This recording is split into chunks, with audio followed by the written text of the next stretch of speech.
सबसे पहले तो आज इस शुभ दीपावली के दिन पर आप सभी को, आपके परिजनों को, झारखंड के नागरिकों को, देश के नागरिकों को दीपावली की बहुत सारी शुभकामनाएं।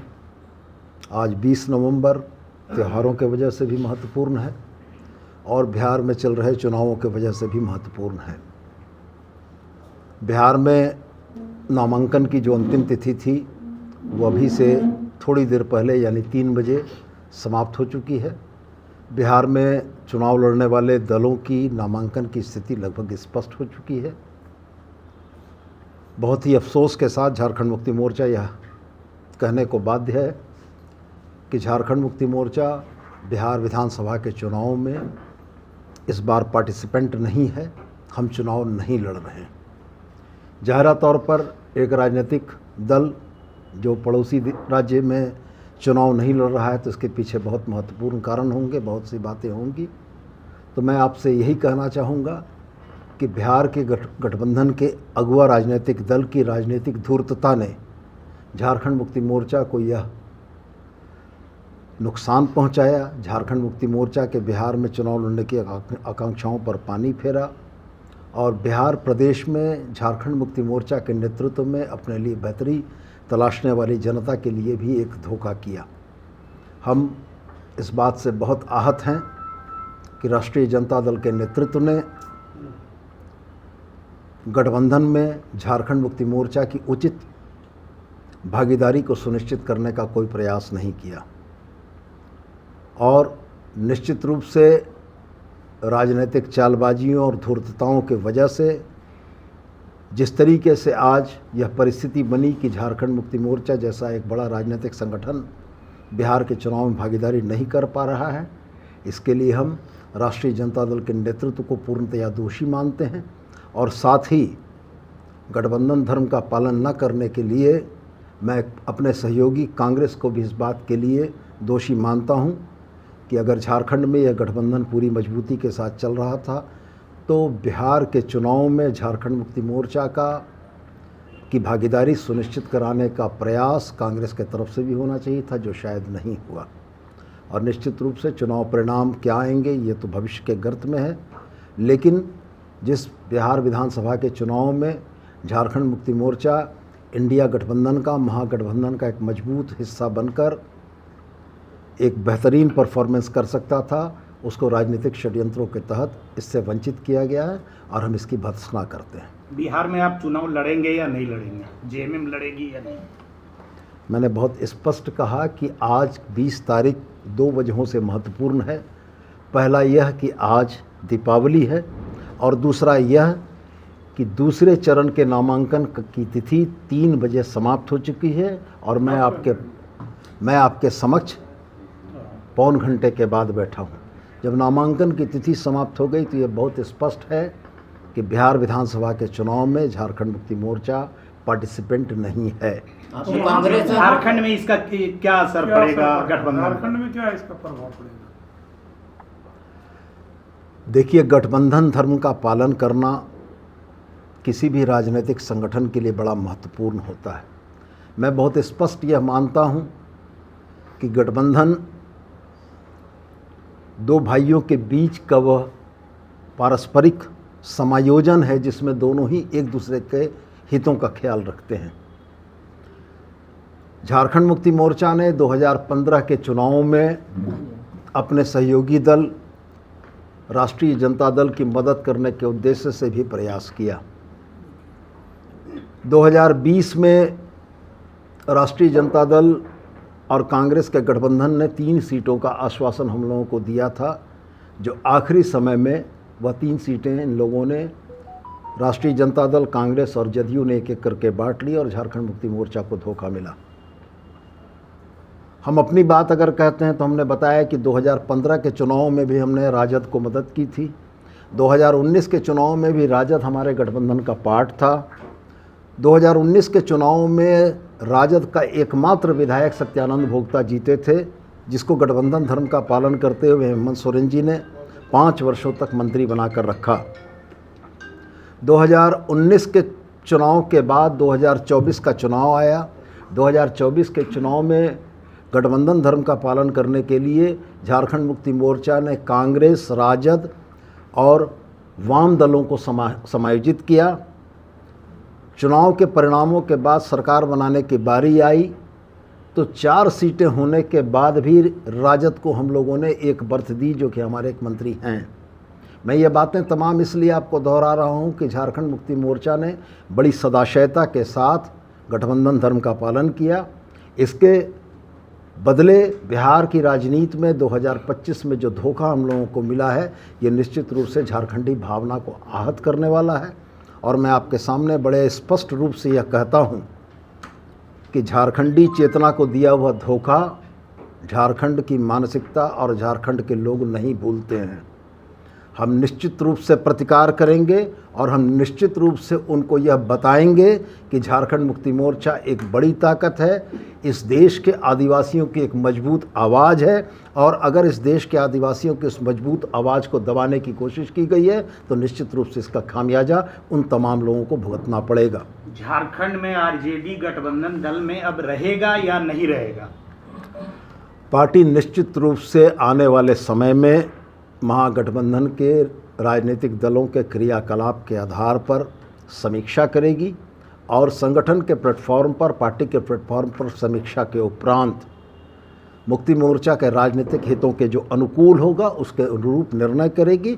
और ये निश्चित रूप से मुक्ति मोर्चा के राजनीतिक हितों के साथ साथ झारखंडी हितों के भी अनुकूल होगा।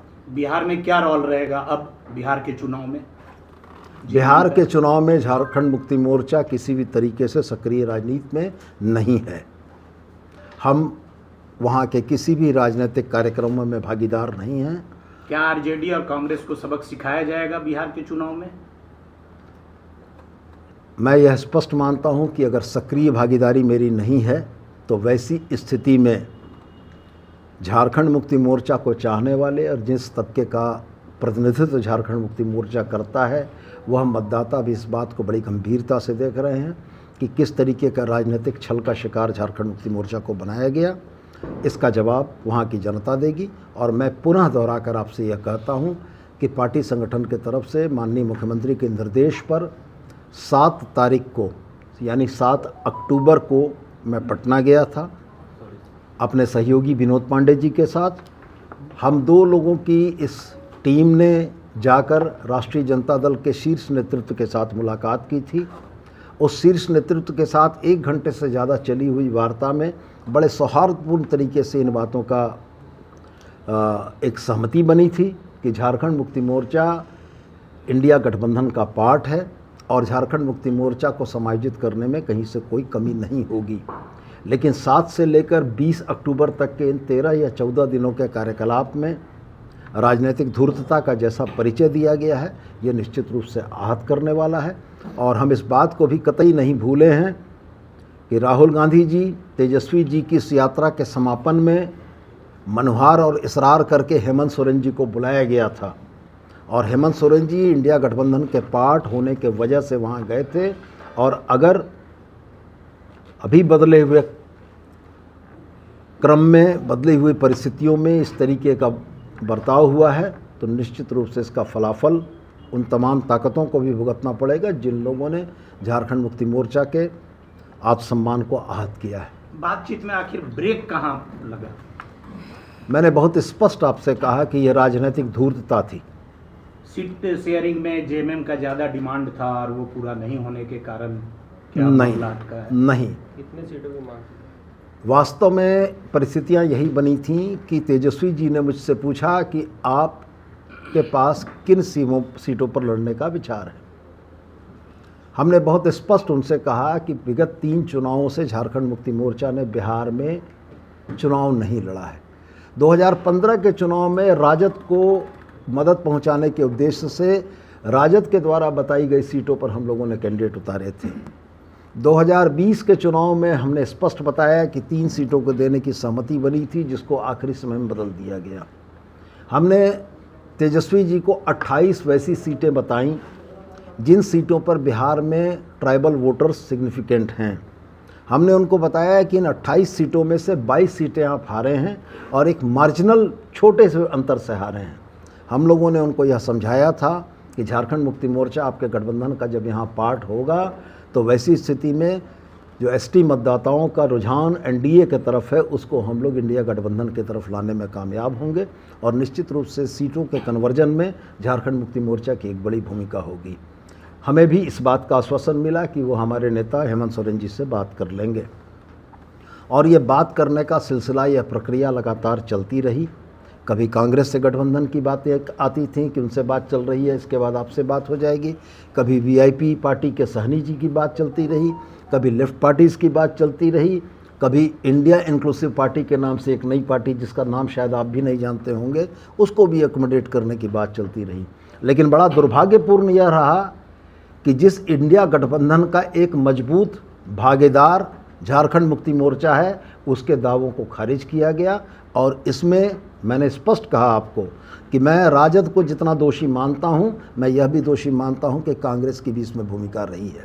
कांग्रेस को भी निश्चित रूप से अपने इंडिया गठबंधन के एक मजबूत साझेदार के हितों की संरक्षा के लिए बात करनी चाहिए थी, मध्यस्थता करनी चाहिए थी। चूँकि मुझको वो दिन याद है 2024 के चुनाव में झारखंड मुक्ति मोर्चा ने झारखंड में बड़े भाई की भूमिका निभाते हुए कांग्रेस को, राजद को, वाम तमाम दलों को हम लोगों ने अपनी भी सीटें देकर एडजस्ट किया है। आज वाम के जिन 2 सीटों पर विजयी हुई है, निरसा और सिंदरी, आप ऐतिहासिक आंकड़े उठाकर देख लें, वहाँ पर पिछले चुनावों में दूसरे स्थान पर झारखंड मुक्ति मोर्चा था। और वैसी भी परिस्थिति होने के बाद हम लोगों ने निरसा और सिंदरी उनको दिया और गठबंधन धर्म का पालन किया।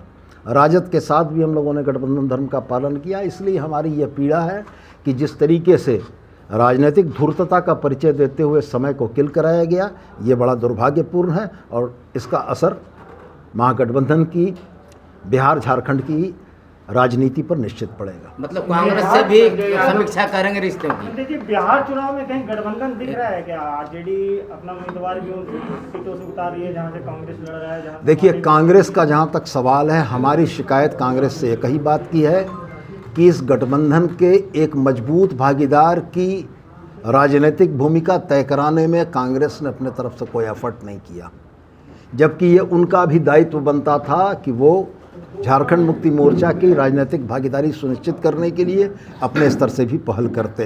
तो निश्चित रूप से हमारा कहीं ना कहीं आज सम्मान इस बात के लिए आहत हुआ है कि ये जो परिस्थितियां बनी हैं, यह परिस्थितियां कांग्रेस के भी मूक और मौन रहने के चलते बनी हैं। और कांग्रेस यदि मूक और मौन रही है तो हमारे लिए ये बड़े अपमान और आहत करने की बात है। क्या राजनीति में कहा जाता है कि कुछ भी असंभव नहीं है? क्या झारखंड मुक्ति मोर्चा के लिए भी कुछ भी असंभव नहीं है? मैं फ़िलहाल उन बातों पर नहीं जाना चाहूँगा, लेकिन मैं स्पष्ट रूप से यह ज़रूर कहूँगा कि महागठबंधन का गठन, इंडिया ब्लॉक के गठन में झारखंड मुक्ति मोर्चा एक बड़ा मजबूत साझेदार रहा है और अभी तक की परिस्थितियां हमें इसी रास्ते पर ले जा रही हैं। लेकिन अगर राजनीतिक परिस्थितियां झारखंड मुक्ति मोर्चा और झारखंडियों के हितों के विरुद्ध होगी तो पार्टी और भी कोई निर्णय ले सकती है। माननीय मंत्री महोदय, आपके मंत्रिमंडल में संजय यादव मंत्री हैं, तो ये मान लिया जाए कि आप उनका मंत्रिमंडल से